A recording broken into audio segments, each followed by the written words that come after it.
இப்போ நம்ம என்ன ஸ்டோரி பார்க்க போகிறோம் அப்படின்னா டேக் இட் ஈஸி அப்படின்ற ஸ்டோரி தான் பார்க்க போகிறோம். ஒரு ஊரில் வந்து 4 பேர் ரொம்ப ஃப்ரெண்ட்ஸாக இருப்பாங்க. 3 பசங்க ஒரு பொண்ணு. 4 பேரும் ரொம்பவே பெஸ்ட் ஃப்ரெண்ட்ஸாக இருப்பாங்களாம்.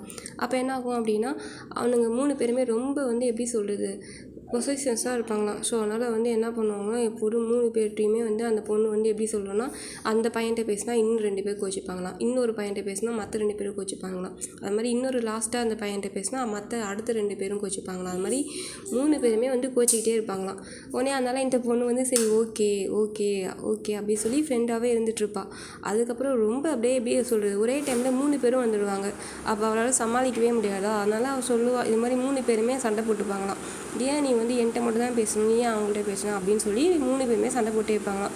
அப்போ இந்த பொண்ணு சொல்லுவாளாம் உலகத்தில் மனுஷனாக இருந்தால் பேசாமல் இருக்க முடியாது, நீங்கள் சொல்கிற ரூல்ஸ் எல்லாம் பார்த்தா வெளியிலே வர முடியாது, எப்படி நீங்கள் இப்படிலாம் இருக்கிறீங்க அப்படின்னு சொல்லி கோவப்பட்டுட்டு அந்த பொண்ணு வந்து 3 ஃப்ரெண்ட்ஸுமே நான் வேறு ஃப்ரெண்டை பார்த்துக்கிறேன் அப்படின்ட்டு போயிட்டாலாம். அப்படியே ஸ்டோரியை முடிச்சிட்டாங்க.